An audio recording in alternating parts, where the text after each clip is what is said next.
जय हिंद सभी स्टूडेंट को। स्वागत है आप सभी छात्रों का आज की क्लास में।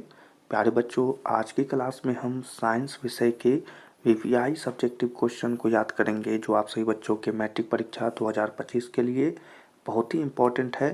तो अगर आपके भी क्लास 10th में साइंस विषय है तो सभी छात्र क्लास को अच्छे से देखिएगा।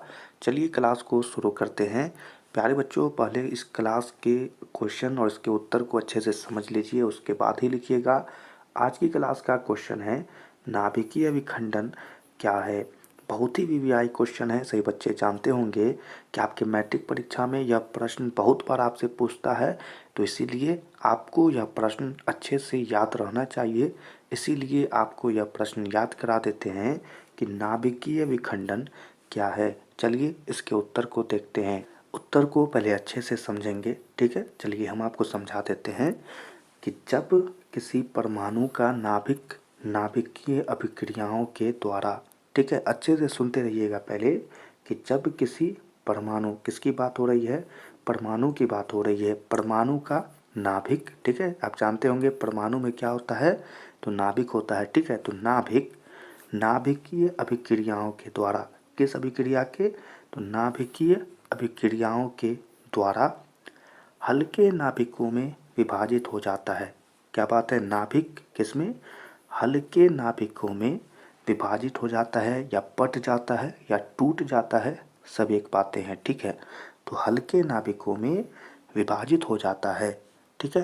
तो क्या है, तो इस प्रक्रिया को ही नाभिकीय विखंडन कहते हैं। सबसे पहले इस बात को बच्चे समझ लेंगे। तो इस प्रक्रिया को ही नाभिकीय विखंडन कहते हैं। किसको, नाभिकीय अभिक्रियाओं के द्वारा हल्के नाभिकों में विभाजित हो जाता है, तो इस प्रक्रिया को ही नाभिकीय विखंडन कहते हैं। चलिए आगे समझेंगे अच्छे से। यह क्षय रेडियोधर्मी क्षय द्वारा प्राकृतिक स्वतः स्फूर्त यानी बहुत ही फुर्ती के साथ विभाजन हो सकता है। चलिए पहले से समझते हैं कि यह क्षय रेडियोधर्मी, किसकी बात हो रही है यहाँ पर, तो रेडियोधर्मी, ठीक है, के द्वारा प्राकृतिक स्वतः स्फूर्त, यानी इसे समझने के लिए समझ सकते हैं यानी बहुत ही फुर्ती के साथ, ठीक है, यानी बहुत ही फुर्ती के साथ विभाजन हो सकता है, ठीक है। चलिए आगे समझते हैं। या फिर वास्तव में आवश्यक परिस्थितियों यानी कि न्यूट्रॉनों के साथ बमबारी करके एक प्रयोगशाला में भी अनुकरण किया जा सकता है, ठीक है। यानी कि यह जो परिघटना है, ठीक है, नाभिकीय विखंडन जो है, इससे हम वास्तव में अगर देखें तो आवश्यक परिस्थिति यानी कि न्यूट्रॉनों के साथ अगर हम बमबारी करेंगे, कहाँ, तो जानते हैं कि ये सभी क्रिया कहाँ होती है, तो प्रयोगशाला में होती है।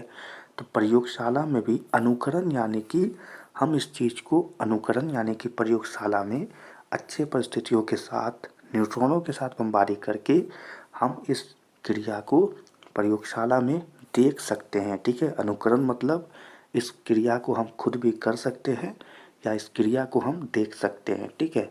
चलिए आगे क्या है।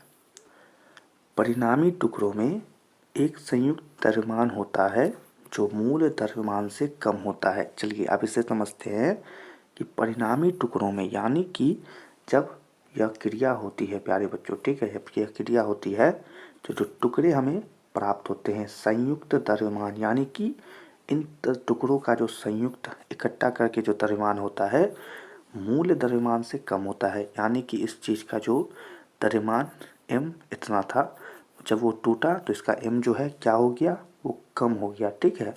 तो यानी कि मूल द्रव्यमान से कम होता है। अतः लापता द्रव्यमान वह होता है जो उपरोक्त प्रतिक्रिया में परमाणु ऊर्जा में परिवर्तित हो जाता है। अतः लापता द्रव्यमान यानी जो द्रव्यमान का पता नहीं होता है वह होता है जो उपरोक्त प्रतिक्रिया यानी कि जो क्रिया के बारे में हमने ऊपर पढ़ा परमाणु ऊर्जा में परिवर्तित हो जाता है। यानी कि यह द्रव्यमान ही सारा कुछ क्रिया में भाग लेता है, ठीक है। तो बस यही उत्तर आप सभी को समझना था, ठीक है। अच्छे से समझ लिए होंगे हम आशा करते हैं। चलिए अब इसे लिख लेंगे क्योंकि नोट्स भी आप सभी बच्चों के लिए बहुत ज़रूरी है। चलिए प्यारे बच्चों, समझ लिए, अब जल्दी से इन सभी को लिखते हैं। सबसे पहले क्वेश्चन लिखेंगे, नाभिकीय विखंडन क्या है। जल्दी से लिखिएगा, नाभिकीय विखंडन क्या है। ठीक है, चलिए उत्तर लिखेंगे और जल्दी से लिखना शुरू करिएगा। जल्दी से लिखा देते हैं। जब किसी परमाणु का नाभिक नाभिकीय अभिक्रियाओं के द्वारा हल्के नाभिकों में विभाजित हो जाता है। क्या लिखेंगे? जब किसी परमाणु का नाभिक नाभिकीय अभिक्रियाओं के द्वारा हल्के नाभिकों में विभाजित हो जाता है। ठीक है, आगे लिखेंगे, तो इस प्रक्रिया को ही नाभिकीय विखंडन कहते हैं। तो इस प्रक्रिया को ही नाभिकीय विखंडन कहते हैं। आगे लिखेंगे, यह क्षय रेडियोधर्मी द्वारा प्राकृतिक स्वतः स्फूर्त यानी बहुत ही फुर्ती के साथ विभाजन हो सकता है।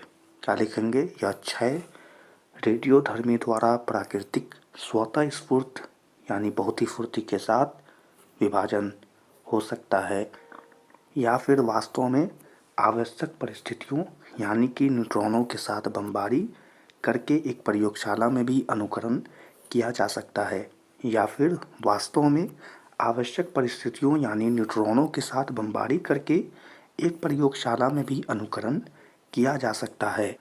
परिणामी टुकड़ों में एक संयुक्त द्रव्यमान होता है जो मूल द्रव्यमान से कम होता है।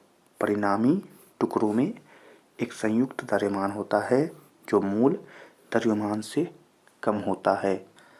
अतः लापता द्रव्यमान वह होता है जो उपरोक्त प्रतिक्रिया में परमाणु ऊर्जा में परिवर्तित हो जाता है। अतः लापता द्रव्यमान वह होता है जो उपरोक्त प्रतिक्रिया में परमाणु ऊर्जा में परिवर्तित हो जाता है। ठीक है, तो चलिए सभी स्टूडेंट इन सभी नोट्स को अच्छे से लिख लीजिएगा। आप सभी बच्चों के मैट्रिक परीक्षा 2025 के लिए बहुत ही इम्पोर्टेंट क्वेश्चन है, क्योंकि यह प्रश्न आपके परीक्षा में पूछता है और वर्षों में भी पूछ सकता है। ठीक है, तो चलिए आज की क्लास को यहीं पर समाप्त करते हैं। सभी छात्रों से मिलेंगे अगली क्लास में। तब तक के लिए आप सभी छात्रों को जय हिंद।